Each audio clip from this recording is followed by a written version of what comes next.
ময়দার just coating করো আর তেলে দিয়ে দাও। অল টাইম ফেভারিট সবার জন্য চিকেন নাগেটস। আজকে সেই প্রফেশনাল রেসিপি তোমাদের জন্য শেয়ার করছি, চলো দেখতে থাকো। একদম মুচমুচে, মানে একদম দোকানের মতো। হাই এভরিওয়ান, আমি উমা বলছি উমস কুকিং ল্যাব থেকে। সবাই ভালো আছো তো? চলো আজকে রেসিপিটা দেখে নিই। কেজি চিকেন ব্রেস্টকে ছোট ছোট করে তেচড়া তেচড়া করে অ্যাঙ্গেল ওয়াইজ কেটে নিতে হবে।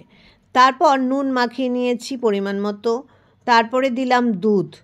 যতটা চিকেন সেটা যেন ডুবে থাকে এরকম দুধ একটা বাটিতে মধ্যে ভিজিয়ে রাখতে হবে। এর মধ্যে দিয়ে দিলাম 2 চামচ ভিনিগার, 2 থেকে 3 চামচ ভিনিগার দিয়ে দেবে। এর মধ্যে দিয়ে দিলাম মিক্সড হার্ব 2-3 চামচ, অরিগ্যানো থাকলে সেটাও দিতে পারো। এখানে চিলি ফ্লেক্স দিলাম 1 চামচ বড় চামচের, আদা রসুন বাটা দিয়ে দিলাম 2 চামচ, নুন দিলাম অল্প, আগেই ম্যারিনেটে দিয়েছি। আর দিয়ে দিলাম 2টো ডিম, 2 বা 3টে ডিম দিয়ে দেবে। গোলমরিচের গুঁড়ো দিয়ে দিলাম পরিমাণ মতো।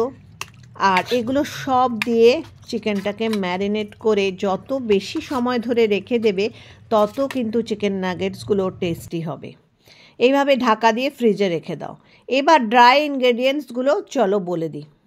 এখানে ময়দা নিয়েছি আমি 1 কাপ, বড় কাপের 1 কাপ। 1/4 কাপ নিয়েছি কর্নফ্লাওয়ার। এখানে দিয়ে দিলাম মিক্সড হার্ব 1 চামচ, চিলি ফ্লেক্স 1 চামচ, সেটা স্বাদ অনুযায়ী তোমরা বাড়াতে কমাতে পারো। গোলমরিচের গুঁড়ো দিয়ে দিলাম পরিমাণ মতো। আর অল্প নুন এর মধ্যে মেশাবো, বেশি নুন এটার মধ্যে মেশাবে না, ভাজার পর বেশি নুন হলে ভালো লাগে না। ভিডিওটা সোজা করে তোমাদের জন্য বানিয়েছি, তার জন্য কিন্তু একটা লাইক চাই প্লিজ। শুকনো লঙ্কা গুঁড়ো অল্প মিশিয়ে দিয়েছি। আর এখানে দেবে সবচেয়ে মজার উপকরণ মৌরি। মৌরি দিয়ে বানিয়ে দেখো, দারুণ লাগবে। এখানে 1.5 চামচ মৌরি দিয়েছি। আর এখানে ব্রেড ক্রাম্বস দিয়ে দিলাম 1/2 কাপ। এইভাবে বানিয়ে তুমি অনেক দিন পর্যন্ত 10-15 দিন রেখে দিতে পারবে, যখন প্রয়োজন ভেজে নিতে পারবে। এইভাবে আমি আগের দিন বানিয়ে রেখেছি আর গেস্ট এলে ভেজে দিতে পারি সহজেই। একটা বড় জারের মধ্যেও তোমরা রেখে দিতে পারো। অল্প অল্প করে নেবে, তারপর যতটা চিকেন ভাজার প্রয়োজন সেইভাবে এটা কোটিং করে একদম ডিপ ফ্রাই করবে। 2বারও ডিপ করতে পারো ব্যাটারটার মধ্যে, তারপরে এই ময়দার কোটিংটার মধ্যে মিশিয়ে নিতে পারো, তাহলে আরও বেশি মুচমুচে হবে। কিন্তু আমি সিঙ্গেল কোটিং করলাম। চিকেন দেখো ম্যারিনেট করে রেখেছি আর তোমাদের তো দেখিয়েছিলাম।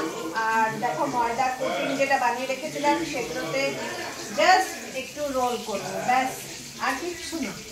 এবার তেলে দিয়ে দেবো। এইভাবে যতটা প্রয়োজন কোটিং করে তেল গরম করে একদম হাই ফ্লেমে গরম করে নিতে হবে। তারপর মিডিয়াম টু স্লো ফ্লেমে এগুলোকে ভেজে নিতে হবে।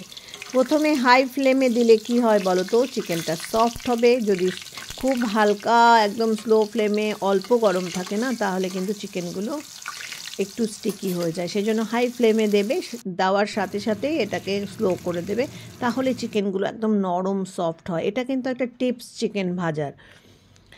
এইভাবে দেখো সব চিকেনগুলো আমি ভাজা করে নেব। বাড়িতে গেস্ট এসে গেছে, তোমরা আওয়াজ তো শুনতেই পেলে।